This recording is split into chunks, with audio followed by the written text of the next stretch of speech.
This is the BiggerPockets Podcast, show 174.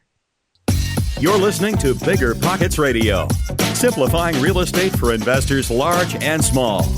If you're here looking to learn about real estate investing without all the hype, you're in the right place. Stay tuned and be sure to join the millions of others who have benefited from BiggerPockets.com, your home for real estate investing online.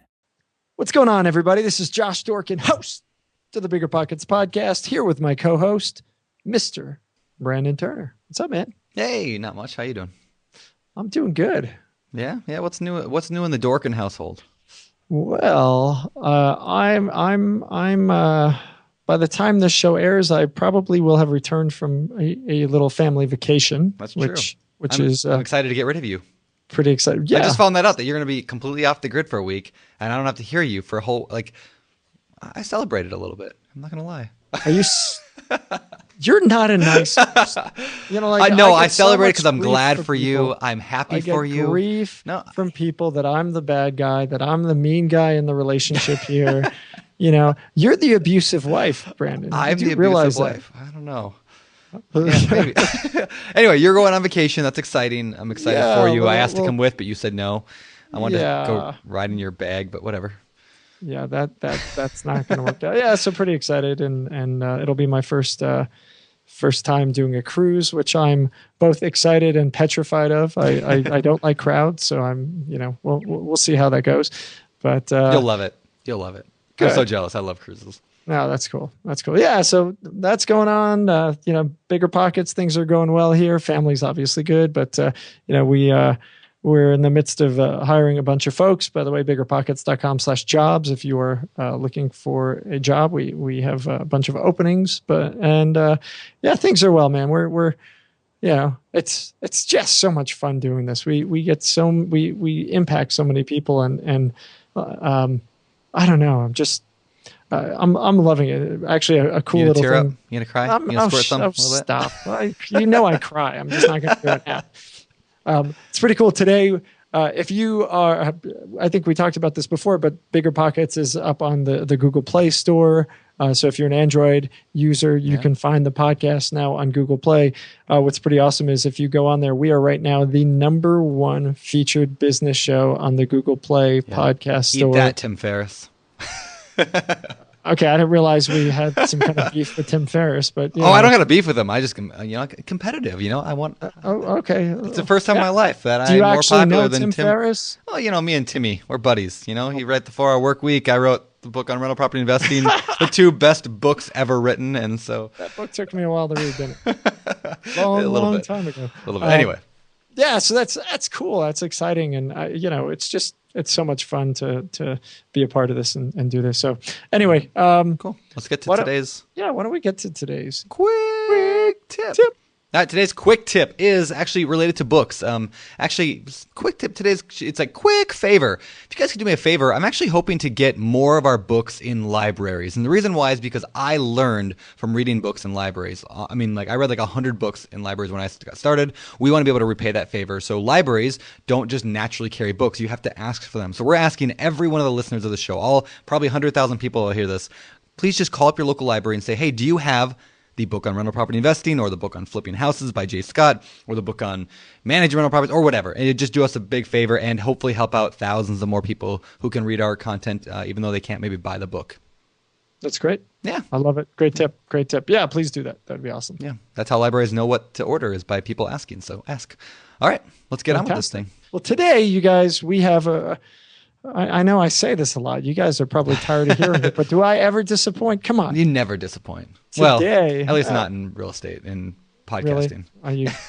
Come on. I was going to make a bedroom joke there, but I won't go there, Josh. Don't worry. I pulled back. Stop it. Stop. This is a family show. I don't know. All right. Jeez. Do I? Oh my God. I didn't say a thing. My wife. I got to go, guys. No. All right. Today's show is really cool. We've got a guy. He's kind of a legend in his area. He's been this guy has been in the game for 44 years. Yeah. Now, that's somebody I want to listen to. That's somebody I want to learn from. And what's exciting is he's had ups and he's had some serious downs, and he comes out of it loving real estate, still kicking butt. He's done over 100 flips in the last 3 years. He's done over 2,000 transactions. Yeah. That's not like he doesn't own 2,000 units. He's done over 2,000 transactions in real estate. Yeah. That's impressive. That's impressive. Yeah. That's impressive. He's done pretty much everything. So we kind of cover everything today, which is cool. Yeah. We there's no super deep focus, but just talking to this guy is kind of like sitting down with your local wise mentor and learning from him. And that's kind of the approach we took. So let's bring him on. This is Dave Short. Dave, welcome to the show. It's great to have you here. Thank you. Dave, Good to be here. Thank you. I get the feeling that you're kind of a legend in your part of the state. I had a couple people tell me that we should interview you, and I'm kind of excited to learn from the legend here, Dave. So why don't we start at the beginning of Legendary Dave? How'd you get started? I left a factory job in 1973 and decided to sell real estate. Okay. So I started selling real estate, and I owned some real estate companies. Always had my hands in investing because I don't think I ever really liked selling real estate, but I did it and I was pretty good at it. So I kept doing it. And then we get more and more. And as we progressed into the 80s, we started buying single family homes and had a nice little lease option portfolio up to about 100 houses. Wow. And then my partner didn't want to do that anymore. He wanted to own a golf course. So we sold all of them, but 32, which I took the 32 and built it back up to another 100.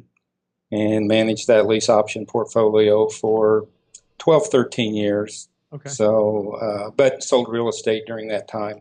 My wife was our property manager, and she was very good at it. So I got to golf, and she managed properties, and I sold real estate. That's awesome. That worked out. There's about 20 hours of content you just crammed into that like 30 seconds. So, but that only gets us to like 1981.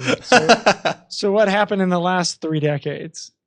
Well, the last 3 decades, I was partner in real estate, a couple of real estate companies, and didn't like that. So I started getting into investment more and more. And after we built our inventory up, and then jumping 20 years, because everything went great for 20 years, jumping into the 04, 05, the lease option principle or model didn't do very well. And we kind of grasped it early, where it all of a sudden my wife came to me and says, our cash flow typically been $10,000 to $12,000 a month, and she says, we're only making $5,000 this month. We got a couple properties back. We had to put them back in service, which cost $5,000 to $7,000 at a time. And she come back to me and a couple months later and says, we're not making any money this month. Then she come back to me a couple minutes later and says, we're going to lose about $10,000 this month. Mm-hmm. So all of a sudden we had to make some changes and decided to do that. And with our inventory started to really push the liquidation of it. I came home one evening from selling real estate, and my wife's kind of sitting there crying, and she says, I'm ready to go to work for McDonald's. I can't do this. Oh. Stressful. It's too stressful. And I said, okay, then we'll start the liquidation process, and got them all liquidated, but about 40 of them. Then we sold them to an operator who wanted to get into my business. And I was pretty straightforward with the guy and said, hey, I'm experienced. I'm really good at this. Why do you want to do this? I'm warning you. I'm telling you, this is not, no, I can do this. I can do this. So he bought the balance of our portfolio, and my wife worked with his manager for a year and a half, and it didn't go well because they couldn't manage the property. My philosophy has always been in our business is the management is the key to success in real estate. The real estate is just the vehicle. Mm-hmm. You can manage the car, you can manage the real estate, but you got to manage that end of it. And most of the people that are not successful in this side of the business, I think they fail to manage the asset that they have. Yeah. Yeah. And that was not a program. That is not a model that we liked at that point. So you guys sold the 40-unit portfolio. Your wife was working there. They couldn't manage it. Did you? What happened there? I mean, they just kind of That portfolio just went away, and I actually helped some of the banks liquidate some of the properties for them, and worked with them, and they were just in a mess and couldn't solve the issue because their lack of management. We helped them all we could to get them to make it work, but they just couldn't make it work. And we were in really tough times at that point. And I told them they were overextending themselves. They were, getting mortgages at 110% of value, 120. I said, this model will not work. Don't do this. Right. So, but people have to live and learn sometimes. And I was one of those guys. Yeah. So yeah, and we're glancing through decades of a career here, but since we're kind of doing the glancing, we might as well finish. So you unload that portfolio, your wife gets out. You now have a portfolio, it sounds like, of nothing, but you've liquidated. What is that correct? And then what did you do from there? Obviously, you're still in the game. So I was selling real estate. I really always thought I could outsell my mess, and the times got pretty tough where I really couldn't do that. Yeah. So we basically hand to mouth for 2 or 3 years, and just kept moving forward with that, knowing that we could be successful in the long term, and now we were dealing with the short term. So, we were living, like a lot of people do, hand to mouth, off credit cards, and things that we shouldn't have been done. Knew better than to do, but we did it to survive. And so the house flipping business, the market starts to turn a little bit, and we were really good flippers, and we knew how to do that. We now didn't have the bank's backing that we had prior to. I mean, the bank was I can't blame the bank for my failures in it, but they kept changing the terms on how we were successful with them. So it made it so much harder for us to do our flipping business. I mean, we had had one of the banks here locally, and we hadn't missed a payment or done anything for 11 years. And they called $2 million due on us because they didn't want to be in that market anymore. So we had to do what we did as part of the liquidation of the portfolio and some of that stuff to get out of it. So to a point, they took our livelihood away a little bit, but it's still on my wife and I. Yeah. Well, push come to shove in 07, 08, we were, I hate to use it, it's a big number, like $1.5 million. And we thought our alternative was to file bankruptcy. So you were $1 million in debt at that point. We were $1.5 million in debt. Wow. At that Holy point. Smokes. And we just thought and there was some mortgages secured with that stuff, so it wasn't that, it was a big number. But so, my wife and I did some big soul searching, and we thought we could get in the flipping business. I knew the real estate business. I was still making a modest living doing that, and I knew I could do better if I worked harder. We made the decision. We wanted investors and to go into the flip business and try to get that model. But our opinion was, hey, we can't default on investors and expect new people to loan us money. Yeah. Right. So we threw bankruptcy out the window as an alternative. And so then we just started busting our butts. We went to our debtors. We went to our banks, worked out modifications and these kind of things. They were pretty good working with us, and they basically, I kind of had to point out to them that they were now not my bank, but they were my partner. Yeah. So let's work together and try to get this problem solved. No. And they were pretty good about that. What was all this? I mean, you said some of the debt was mortgages. A lot of it was, were you just buying, did you just have like lines of credit through the bank that you were doing properties with? Is that what the idea was? Yes, we had lines of credit, and we'd had some flips that didn't sell that we had to rent, and we didn't have enough money to fix them up, so they weren't in the quality that we were used to renting, but they were rented and some cash flow. And I had several properties that we had mortgages on, but I had partners on. And if the bank took these properties back, then these partners lost their money or would potentially lose their money. Yeah. And, when we met with the banks and their attorneys, I said, that's not an alternative. Let's work this out. These guys are going to be made whole, and you give me a couple years and I'll work this out, and we will get everybody whole to the situation. And, me deeding in lieu was not an option. I just was not going to do that. I said, look, I'm clever enough. I can keep you guys off a long time, and I don't want to do that if I'm going to pay you back. Yep. And I am going to pay you back. So that was kind of the premise. And they said, okay, we buy into that. And, here's some of the things that we'll do. And we suggested some of the things that we can do and not default. I mean, one of the banks, it was bizarre. They had me, this pushes up to 2011, 2012. They had me 4 months behind in my mortgage payment, and I had made every payment on time for 4 years. Nice. So, I just said, okay. Then he says, well, you need to get current with this. And I said, but the bank says you're taking it all off my principal if I'm not current. So you tell me why I should get current with you, because you're taking all my $4,000 a month payment off my principal. Yep.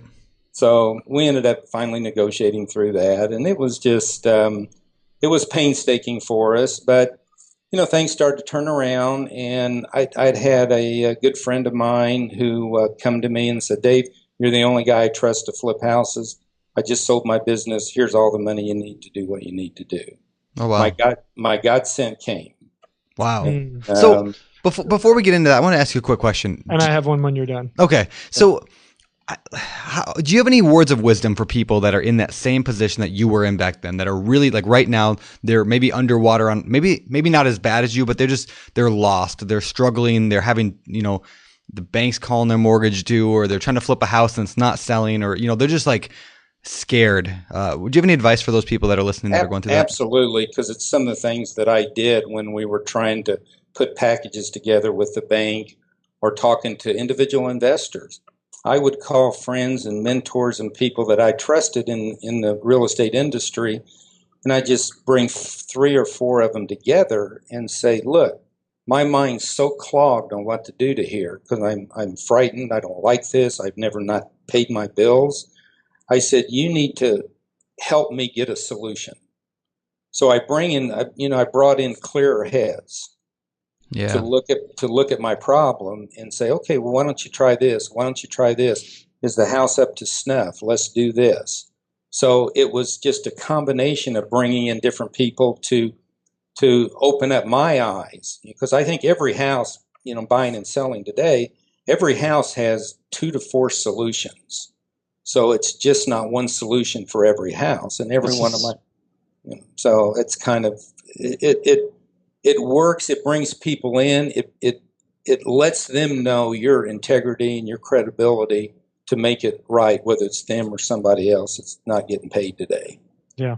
That's great. So yeah, and we talk about that a lot on the podcast. Going in with various exit strategies, not just having a singular mindset. I'm going to flip this house. Well, good for you. And what if it doesn't work out? Then what? And what if that doesn't work out? Then what? Having that plan ahead of time is going to save your skin when things don't work out, because they're not always going to. But I want to kind of follow up on Brandon's question, and then I want to finish the story. It sounds like you're doing a whole heck of a lot of flipping now, but we'll get there really quickly. Why stay in the game? I mean, you're $1 million plus down. You've had a headache after headache. Certainly things went well, but you had this, this time where you're living, hand to mouth. I mean, just the business, it sounds like was pretty good for a while and then was just really not good at all. Why'd you stay? Why didn't you move on and find another path, to kind of surviving or, living your life? Why stay in real estate? Well, I never did not love it. Okay.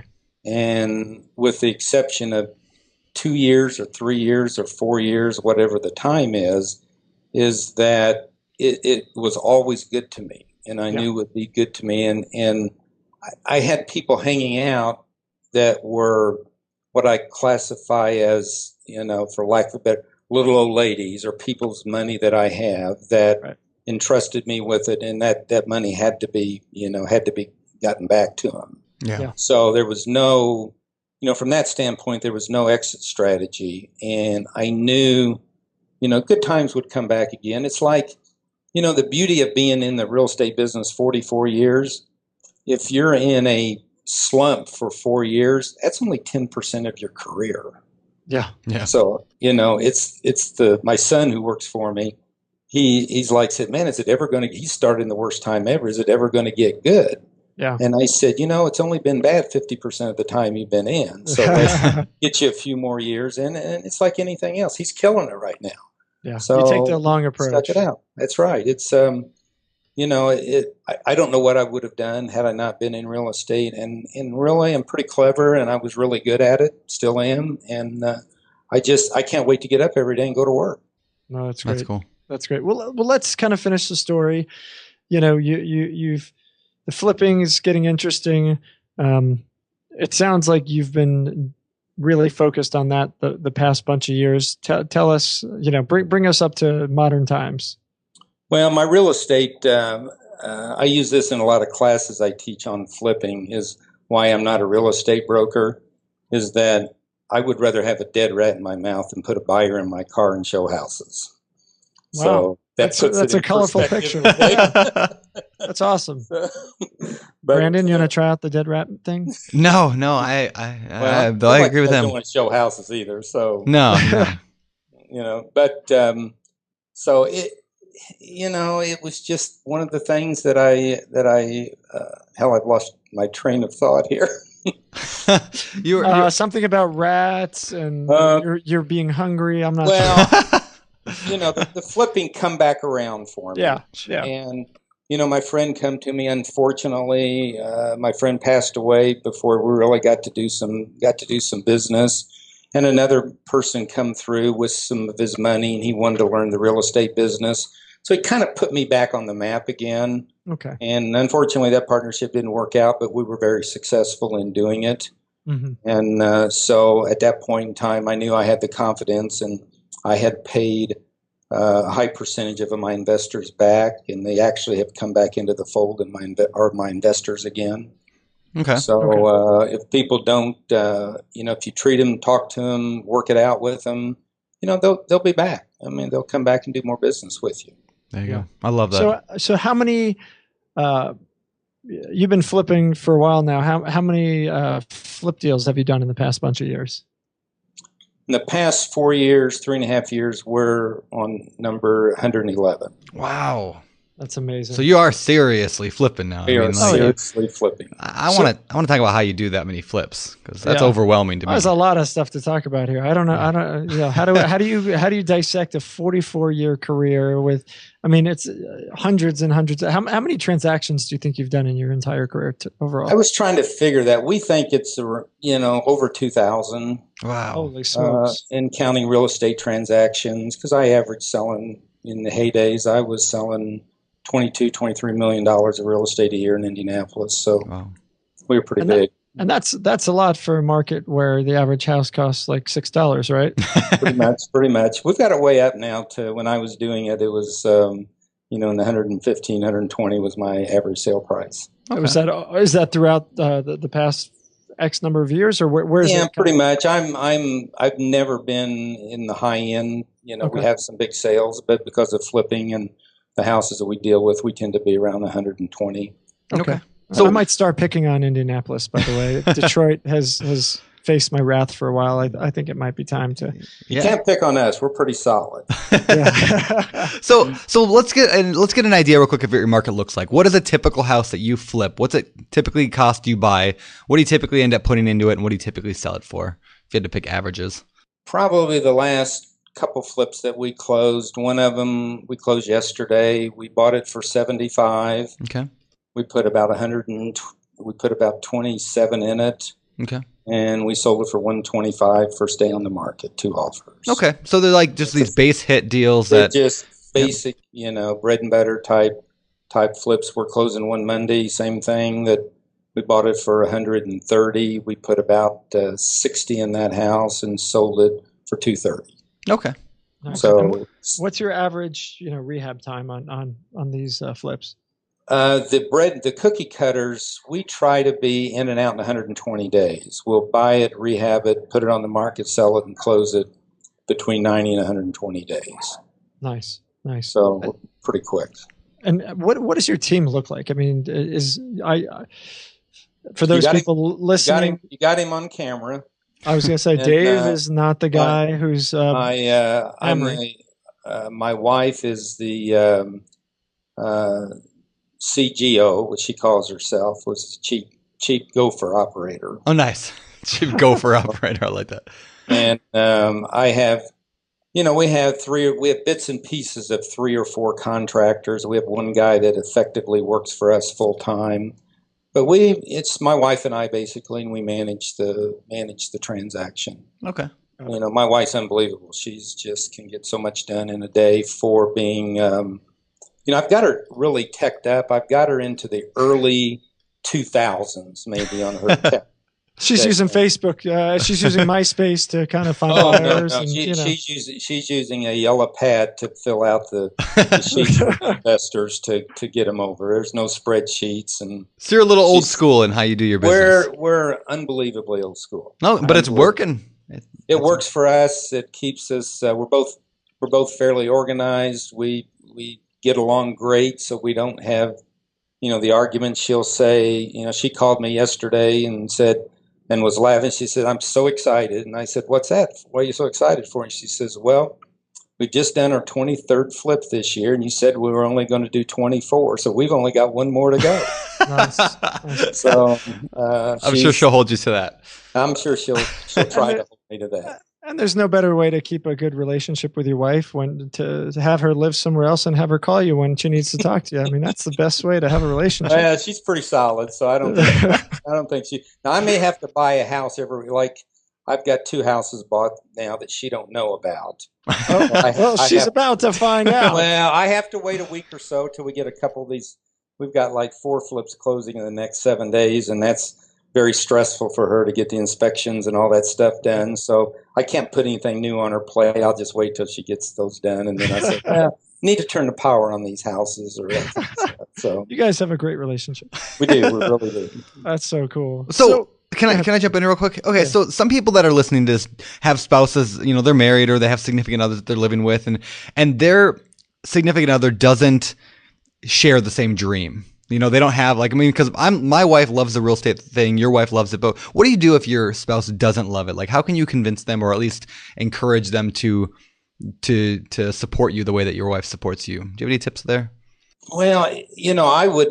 You've got to make them a part of it, and unfortunately, I've bought a lot of transactions from guys that their wives didn't get it, or just had no interest in the real estate. And I think it's very tough to do that, but you got to let them somehow share in the wealth of the success of what you're doing in the real estate business, and then they'll catch on.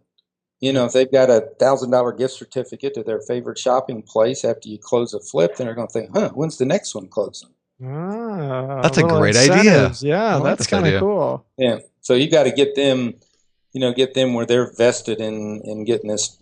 Getting your deal done and appreciate what you do to get there. A lot of wise, and the guys don't do it. I've told some of my people that are looking from me for mentorship, and I said, ask her to help you decorate it.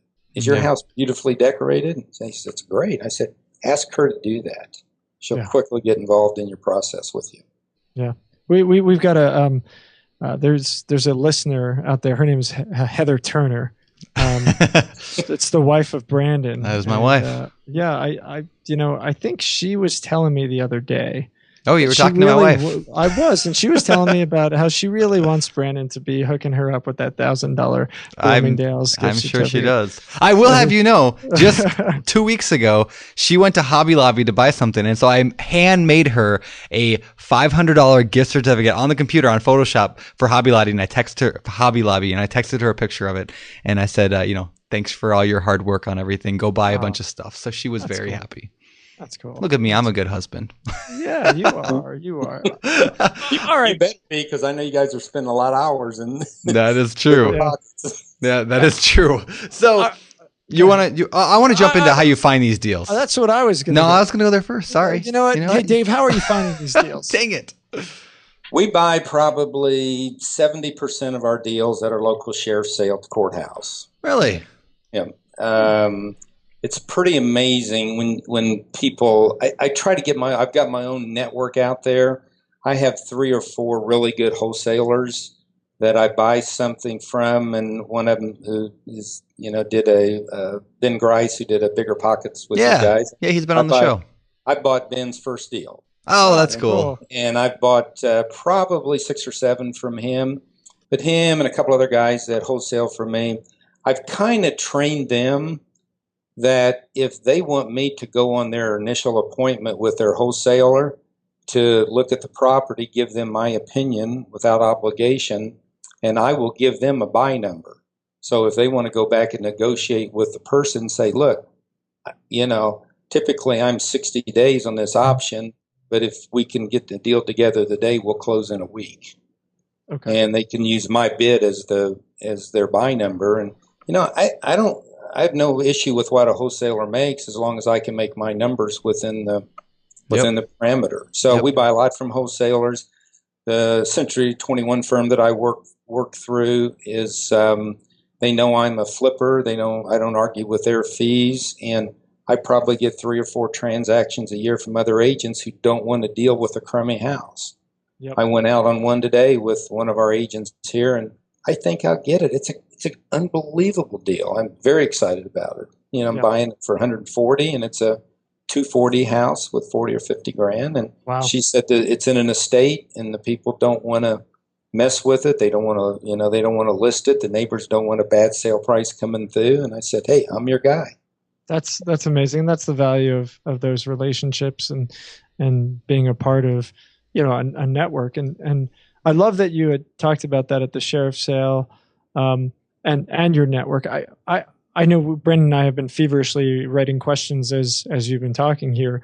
I jumped on the part with the wholesalers because that's something that a lot of new investors go to, and they think, hey, that's the best path to go. And it's so cool that you do what you do, which is you help out these young wholesalers, help them find their way. They don't have to be young in age, but young at heart, I guess. But what makes a good wholesaler? How, for the people listening who say, I want to, it'd be so cool if I could link up with a guy like David in my market and, feed him great deals and not have to worry that I'm going to have somebody to buy them. How did these guys go about finding great deals? What should they be doing? Well, I think a good wholesaler is he has to hone his skills to be able to negotiate with a seller. He's been put in front of somebody that wants to sell their house at a price. That seller probably doesn't know what that price is today. Mm-hmm. The wholesaler certainly doesn't know what the price is. So he needs to go in, make that seller feel warm and fuzzy, trusting. For a wholesaler, in my mind, to get a good transaction, he has to be liked, and the seller has to feel that he's honest with him. And you know what? You can be honest with these sellers and still get a great deal because they want to sell their house. It's not necessarily when it leaves win-win for a seller or a buyer. It's time for the wholesaler to get out because somebody's probably trying to take advantage of somebody. Right. And these wholesalers, they don't negotiate almost in good faith. It's wholesaling, I don't think, is a cat and mouse game to be really successful. It's you need to go and sit next to the person at the table versus across from the person. Sure. If that makes sense. No, that makes a lot of sense. Yeah. The interesting thing is that I think, through the seminars and a lot of the other folks out there that are, trying to tell wholesalers, there is a lot of that, you got to get your best dollar. You got to take, and the people who build sustainable wholesaling businesses, I believe, at least in my experience talking to them, they are never taking advantage of people. They are always working to find a solution to a problem that a seller has. And, the seller would be putting a house on the market at retail. if they were able to. There's a reason that these people are typically trying to unload these properties because there's an issue. There's something underlying happening, right? Absolutely. And the, one of the best courses that I took, it was probably 30 years ago I took this course. It was a negotiation and interviewing seller course. And it was amazing that the questions that a wholesaler doesn't ask a seller. And you have to know everything about them down to where, okay, when you get your money, what are you going to do with it? You don't know how, that's exceedingly important because for you to do a deal with them, you have to solve their problem. Right. And you have to get to that problem. And if you can't ask the right questions, then you'll never get to that problem and you'll never get a solution with that. Because when a wholesaler called, well, I've got this, he's saying, I said, well, what's the O on it? Well, I'm not sure. How's he tried to market it before? Well, I'm not sure. What's he done here? Well, I'm not sure. I said, you need to ask, you have to have answers to all of these questions before I can give you any sort of, I bought a few wholesale deals where the seller financed me. And it's been, it's like, okay, what are you going to do with your money? Well, I just, we don't know. We're just going to put it in the bank. And I said, well, how would you like to get $10,000 more for your deal? Yeah. Well, how can I do that? And I said, well, why don't you sell me your deal at no money down? I'll give you a first mortgage for your money, and I'll give you 20% of the profit when I sell the deal. Yeah. How much could that be? I said, I could be $7,000 or $8,000. He said, well, why wouldn't I do that? I said, I don't know. Why would you? So can I dive into that again? Because I can't, you're saying like the person who wanted to sell the house, you offered to basically joint venture with them. Yes. And instead of just buying it from them and flipping it yourself, you offered to actually, so they, hold on. Now, do they have a mortgage in place and you're just doing a wraparound or they own it free and clear? Well, this house happened to be free and clear. Okay. So, the question was, what are you going to do with the money when you get it?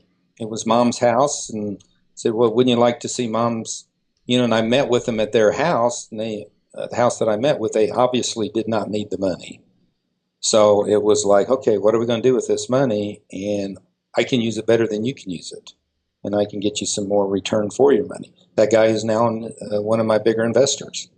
No, that's cool. Yeah, I'm negotiating a deal right now. Like today, they had been talking to my assistant, and we're at 72, or they're at 75. I'm at 72 max, and that's pushing it. After repair value of maybe 120. Anyway, it's like this base hit that I don't really care too much because I'm not going to make a ton of money on it, so I don't really want to budge. Anyway, that might be a really good option that I might just take is offer the lady, look, we can do your 75 that you want.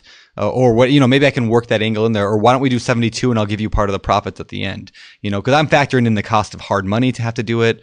I'm going to do 100% financing with hard money, which I'm paying $4, $5, $6,000 for that by the time it's done. So anyway, I really like that idea a lot.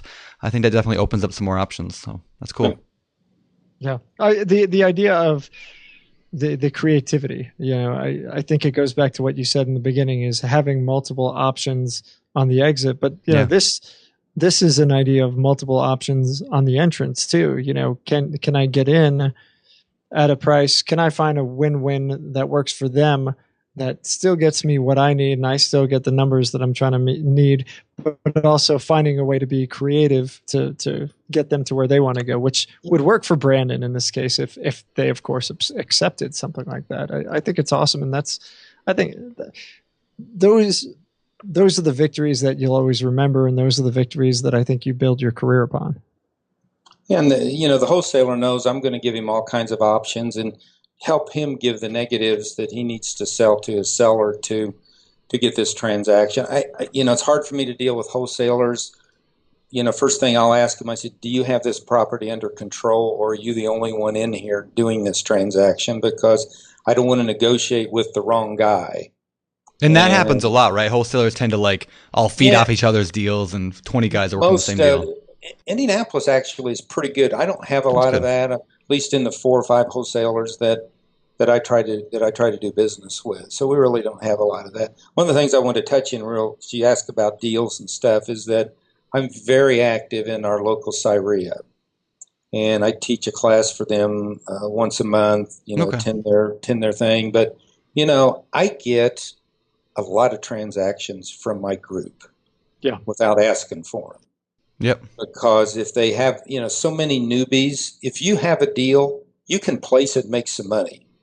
Bring a guy in like me to help you work through that deal. We're going to find our own deals. We don't need to steal yours. Yep. Yeah. And let us help you get your deal. And if you can't deal, I'll buy it from you. Yeah. And I've had a lot of newbies where I've said, okay, you've got a really good deal here. If you can't do it, let me know, and I'll write you a check for $5,000 for your deal and send it over to me. That's awesome. Yeah. So let's say I'm a wholesaler in your area, and I'm just getting started. I just went to I read some book, or I went to a guru class or whatever, and I got excited about wholesaling. How do I approach you and show you that I'm serious? Great question. How do I show you that I'm not just one of the 100 other guys that just is running out from this, excited they listened to a BiggerPockets podcast episode, and now they're a wholesaler? How do I show you that I'm legit? Well, I'll ask you. I said, how do you think you'll get your leads? Here's what I think you should do to get leads. There's services out there that you can buy. You can pinpoint zip codes and areas. Here's an area that I like to buy houses in, and I've actually joint ventured with wholesalers and say, look, if it's $400 a month to market these zip codes, I'll split it with you. I just want first crack. Mm-hmm. And that way, if you can sell a wholesale deal, you give me some of it to help cover my costs. But we'll get you out there, and I'm versed enough in the areas of Indianapolis that you give me an address, I'll tell you what it's worth. Yeah, I love that. And so if I just talk directly to our listeners for a second, if you guys are out there listening to the show and you're like, how do I get started? Find Dave in your area. This guy is going to help you get started because it benefits him just as much as it benefits you. If you go to him, he's going to say, this is what I'm looking for in this area. Here's how you find it. Now go out and do the work and find it. Why? You can be self-serving without being pushy. Yeah. Yep. I mean, my Cyria group is we had 32 people at it's called Dinner and Deals with Dave, and I spend I spend an hour and a half going over my flips, showing before, after pictures, showing profit, acquisition, and I lay my heart out on my deals because these guys are not competition. They're adversaries. They might be adversaries, but I've got 4 guys that are doing a better job in my area flipping than I am. 2 of them worked with me for 2 or 3 years, and they took it to the next level. Yeah. But guess what? Just if I have to have a flip tomorrow, I'll call my other. I said, "You got anything going on that you can't use? Let me buy it from you," and I'll get a deal from him that way. Yeah, from other guys that and I'll do the same to them. I've got 2 that I would sell out right now because I probably can't get to for a couple of weeks because and we'll talk about a little bit if you have time about another strategy that we've developed once I've finished reading a book that is really pretty awesome book that's really helped change me. Sure. Yeah, so, but it's kind of where we're trying to head our new, a different angle in our flip business. Yeah. Just to kind of jump on again what Brandon had brought up, there are legends or Daves in every market. There are folks who've been around the block a few times, and a lot of the newbies will come in and say, I don't know how to get started. I'm frustrated. And they unfortunately, more people probably quit the business than last in the real estate investing game. But I think you increase your odds of success by connecting and networking and linking up with guys like you, and anyone in your market who's kind of active and successful. And I do think it makes a lot of sense to try and add value and bring value to particularly the folks who've been around a little bit longer, because they've got a historical knowledge, they know the market. So if you're a new investor, you definitely, I hope you walk away from this show with at least one tip, which is next time you go to your local networking meeting, go step up to that guy that's the guy in the corner that everybody kind of, bows down to and say, hi, introduce yourself. If I'm there, I'm going to share. Yep. I go to a lot of, off the wall type meetings just to, you just don't know where your next transaction or opportunity is coming from. So you need to get out there and share. And our group is growing. Our SIREA is really getting much stronger in our area. So our last year our meetings had 10 or 12 people. Now they've got 32, 33 people. So there's a lot of interest out there, and we're approachable.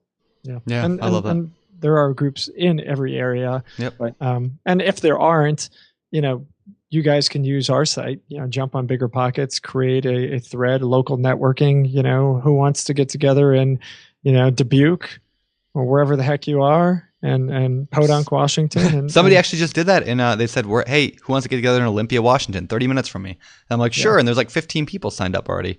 Yeah. It's going to be awesome. Yeah. So use our tools, use BiggerPockets. If there isn't something already, if you are part of groups and you want to, get more folks out, use us for that too. I mean, that's the networking, that in-person, pressing flesh is so important.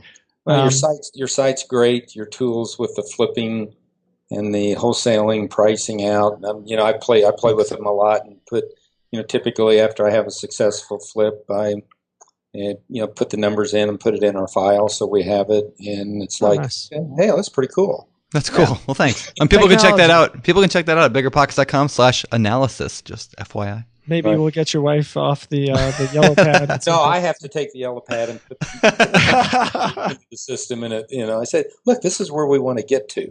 Yeah. There you go. Yeah, that's cool. That's cool. Hey, Dave, I know we've got.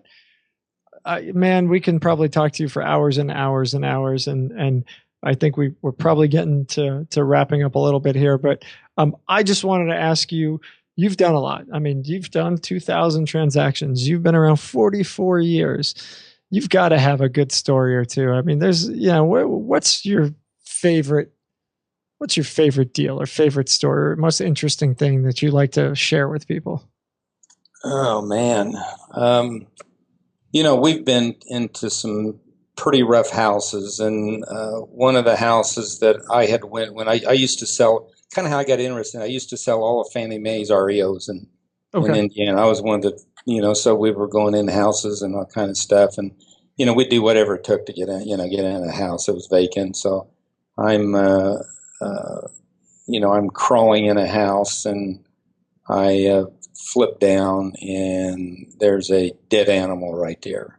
And I'm thinking, oh my God, what have I done? And I'm thinking, I jumped up there and ran out, almost had a heart attack. I'm thinking, okay, this is, I'm not sure I want to list Fannie Mae's houses at all costs here. So we've had some stuff like that. We've had. Hold on. What kind of animal was it? You can't just like flesh over. Snake.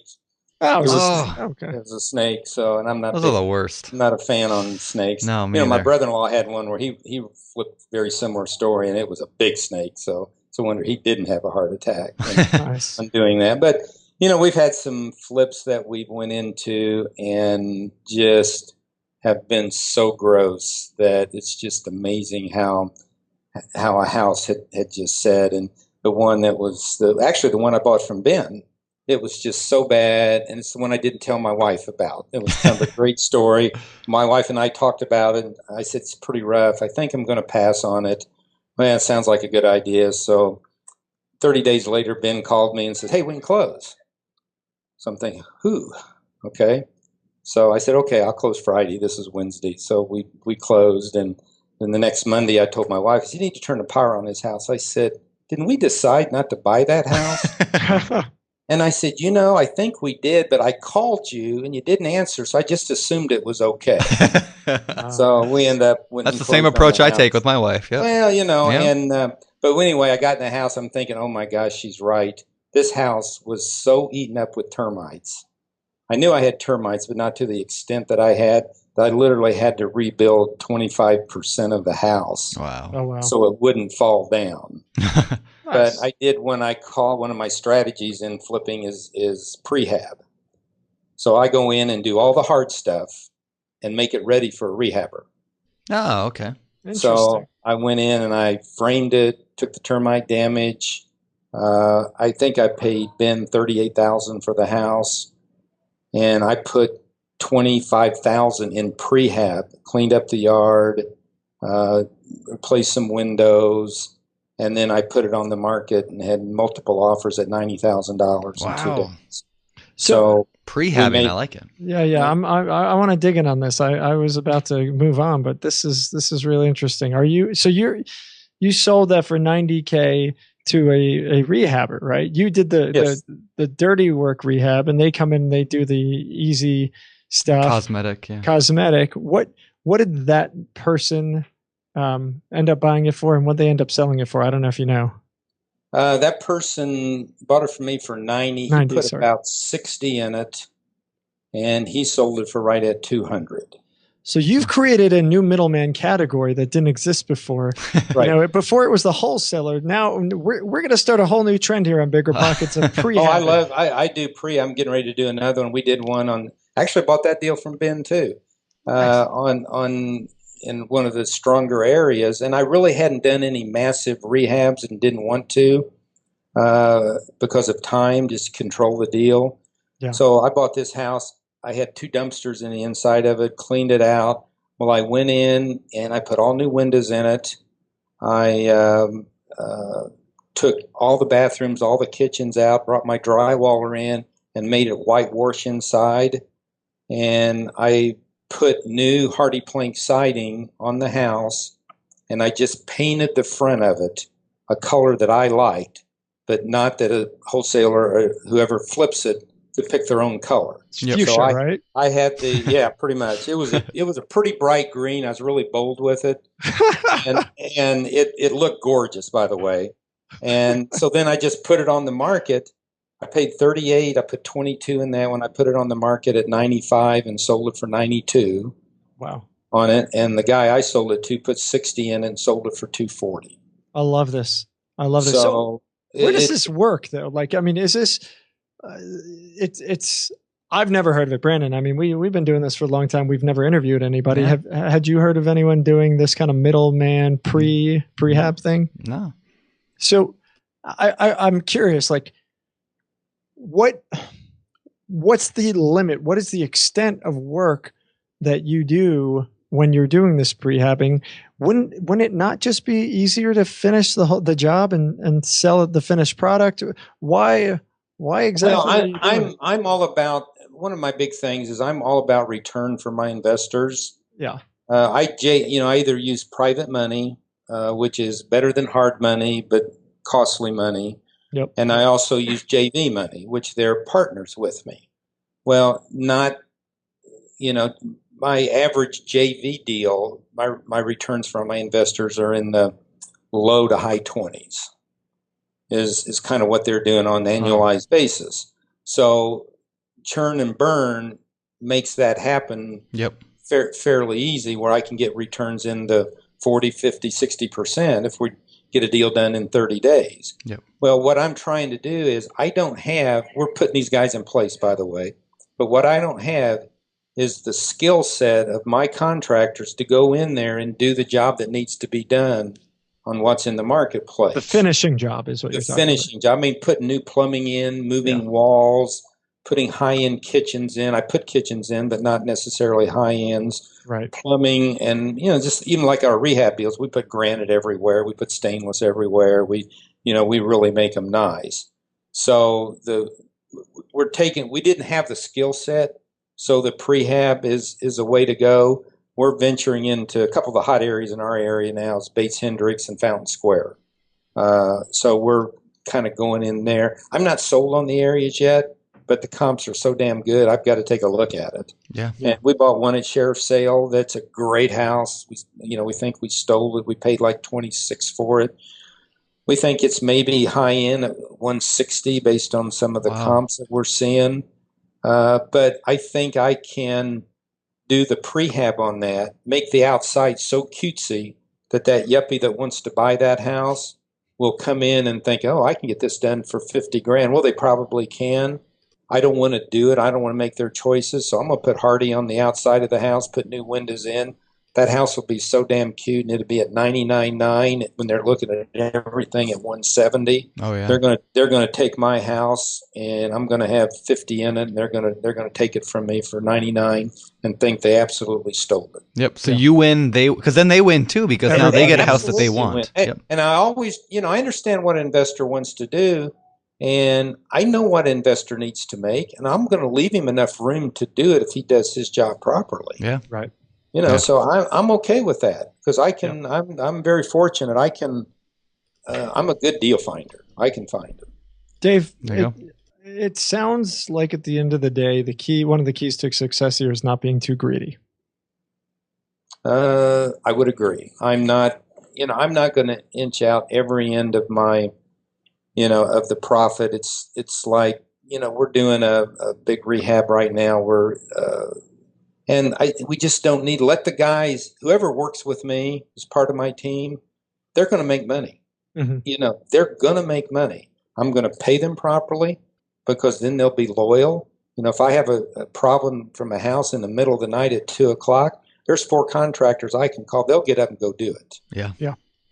Because they know that I'll stand behind them on a job. If they get in the middle of something and they've made a mistake, I'm not stupid enough to know they didn't make a mistake. That I'm going to help them out. I don't want them to work for free for me. Yeah. If I'm not working for free, they're not going to work for free. Yeah. I think that generosity, just kind of that mindset of like, I want my whole team to succeed here. I want my whole team to succeed here. I think that's really good. But before we move on to the fire round, I have one last question. Just because you mentioned it, you mentioned a book you read, and now that's changing the direction of your business. What was that about? Gary Keller's book. The One Thing, the One Thing. Okay, right on. The One Thing. Yeah, I love that book. It's so focused in other areas of my life, and it's helped me to. We're changing our whole focus on our rehabbing. We're going to do the churn and burns like we're doing. But we're also going into what I call remodel versus rehab.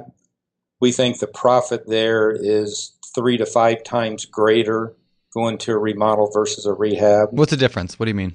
A rehab is paint, carpet, new kitchen, new granite countertops. It's a house that I can put together in 30 days and have on the market and have it sold and done in 90 days. Like one of them, we're going into a Meridian Kessler house. Butler Tarkington, which is a high-end, very hot area.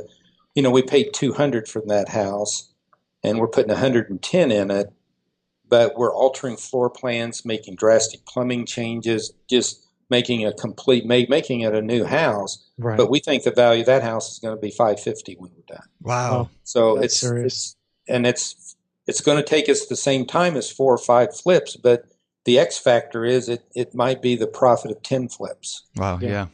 On That's it. Awesome. So, That's awesome. And we're kind of that's the Bates Hendricks, the Fountain Square, kind of brings that in there if we can itch into it and always feel comfortable in getting them done. So I get bored with the house after about 6 months. It's got to be out of my portfolio. Yep. Me too. Makes sense. Well, cool. Well, hey, why don't we shift gears a little bit here and head over to the world famous fire round. It's time for the fire round. All right, today's fire round. Questions come direct out of the BiggerPockets forums, which of course our listeners can get to by going to biggerpockets.com/forums, which of course you guys should be engaging in there all the time. There's a lot of wicked smart people in there. So Dave's on there. Dave's, he's people like Dave. Yeah, it's awesome. So number 1, Dave, we're going to throw these at you, fire them at you. Number 1, I have a house that I want to sell, but it has 0 curb appeal. Should I fix it up to sell it for top dollar now, like fix it all up, or should I just sell it at a lower price and move on? This is from a flipper. I think you sell it at the higher price if you can recover $3 or $4 for every dollar you put in doing the outside of it, then you do the outside of it and move on. Okay. And get top dollar. If it's just an ugly house and it's always going to be an ugly house, cut your losses and move on. All right. Right on. What typical I can't speak. What typical profit splits for rehab JVs are you looking for? So if you're going to do a JV on a rehab, what kind of splits are you traditionally doing with your partners? My JVs are typically 50-50 on my churn and burn type houses where we get in and out in 30 days, and but they put up everything. For instance, if I think the acquisition and the rehab is 100, they put up 100. One of the things I do, I never go back to my investor for more money. So if it goes out to 105, I just fund it until we get it sold, and I get my money back then. So the investor knows that he's only in the deal, in the transaction for 100,000. Typically, I'm 50-50 after all expenses and recouping of all that. So it turns out to be pretty fair for my investors, and they tend to return every time. So yeah, very cool. Number 3, how can I find a local mentor to help me learn how to invest in my area? How do I find a guy like Dave Short? Well, through the CIREAs in Indianapolis, there's 2 or 3 of them that you can go to, and all kinds of meetups that you can go to. I think what guys need to do when they're hunting a mentor, which is because it becomes a time crunch on myself, is that we're willing to share. So the seriousness that you're in this transaction or in this, wanting a business change is very important. You're better off going to the meetings. I can stay after my meetings an hour, 2 hours if I need to talk with people and answer any of their questions. Sometimes it becomes a lot harder for me to meet them for lunch or meet them for coffee or that kind of thing. So I think somebody looking for a mentor, respect that mentor's time on what you're doing. And that's really hard because it's really hard for me. It's hard for me to say no because I really like helping these guys and girls to get out and learn our business. It's an awesome business. And you know what? They're never competition. I never look at them as competition. They're people we work together with. Yep. Yeah. And we all can make a living. Yeah, I love that. That's great. All right, last question. I think I know the answer to this already, but how do you keep track of your repairs and budgets during a flip?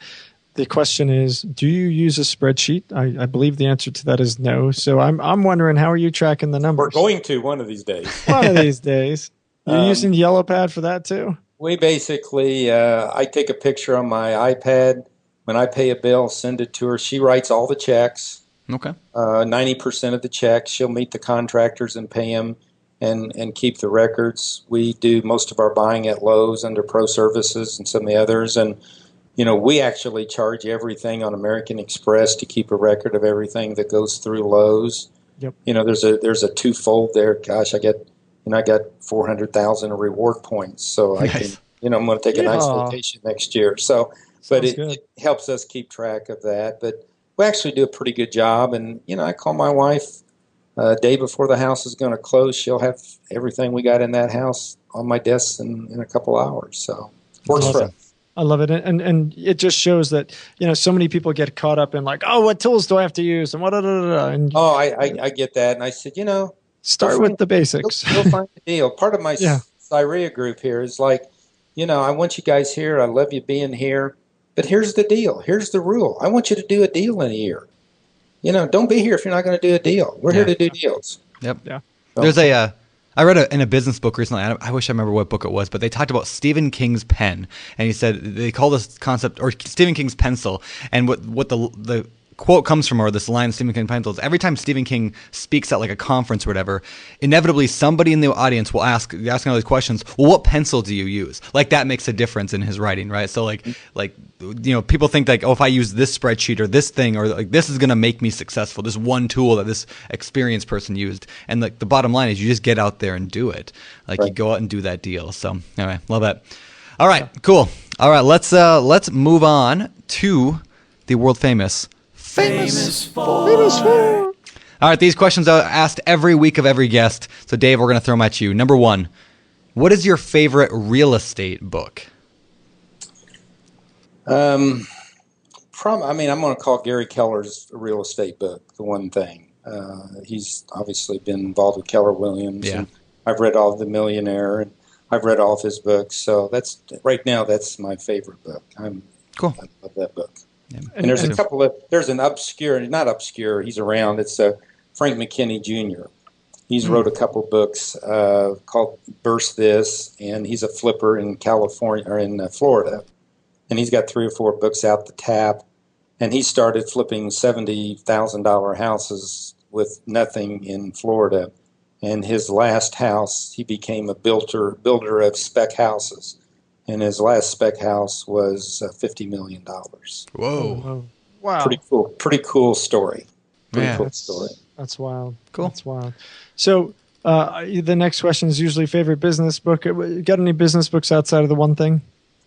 I'm a big Tony Robbins, Unlimited Power and Waking the Giant. Those books have been instrumental in it teaches you how to communicate with people at their level. Yeah. I just watched Tony Robbins' TED Talk the other day while I was working out, and I was like super motivated to work out. Oh, this guy's unbelievable. Yeah. Who's taller, you or him, Brandon? I think he's 6'5". I think he might be 6'6". He might be an inch taller. 6'7". Is he really 6'7"? Yeah. Oh, so he's taller than me by a couple inches. You should wrestle. I will wrestle Tony Robbins any day. You get him on the show, Josh. Me and Tony are going to do a wrestle. All right. All right. Well, Dave, what do you do for fun outside of real estate? I'm a poker player. Oh. I like to golf, and my grandkids. Right on. Cool. Those three things take up my time. I love all of them, and so. Cool. Sounds good. All right, my last question. Dave, what do you believe sets apart successful real estate investors from all those others who give up, they fail, or they just never get started? I thought about this a lot. I mean, the cliche is, the honesty and having integrity in the way you do your business. If you come across and you're all about making that person you're trying to do business with warm and fuzzy, and that's, developing trust. And it's amazing, and it's something that I'll just kind of tell you. It's like I've been on BiggerPockets, and I've done some posts, and I've had some guys call me because of my post and say, hey, how much money do you need to do deals? I'm willing to do this. I'm ready to send some money because of the way I've answered other posts and in recommending people and being straightforward with a newbie on how they. Guys know me. I don't really pull any punches. It is what it is, and I'm just saying, okay, I don't want your money. I said I'll send you my paperwork if you like it, then we'll talk further. But I just don't take your money. And you should never give your money to anybody. Yeah. But it's a pretty trusting, the people on your side are very trusting, and they're just a sponge for information. And, I enjoy giving it. It's fun trying to see, I love when one of the newbies in our office that want to do something and do it right and make it, whether it's their first sale or something else, we're all over helping them. Yeah. That's great. That's great. And just to point out real quick, that is one of the benefits of, posting on BiggerPockets. If you are an experienced guy like Dave, listen to the show, just offering advice and stuff, you just build that networking, you can help people out, and who knows, maybe they'll end up becoming investors for you someday in the future as a byproduct.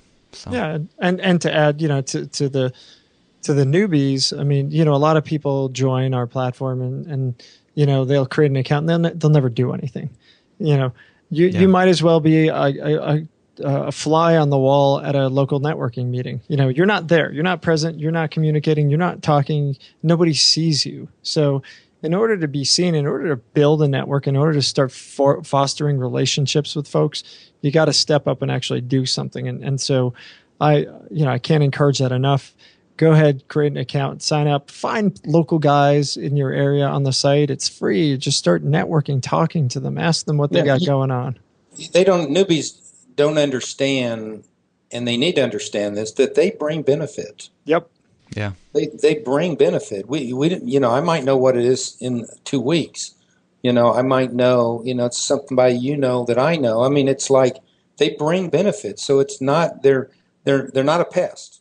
Yep. They bring benefit. That's great. Well, if you are somebody who has not yet done so, go to www.biggerpockets.com, create your free account, get in there, start networking, start connecting on the forums, and make that happen. Okay, Dave, before I let you go, what's the best way for people to reach out and connect with you?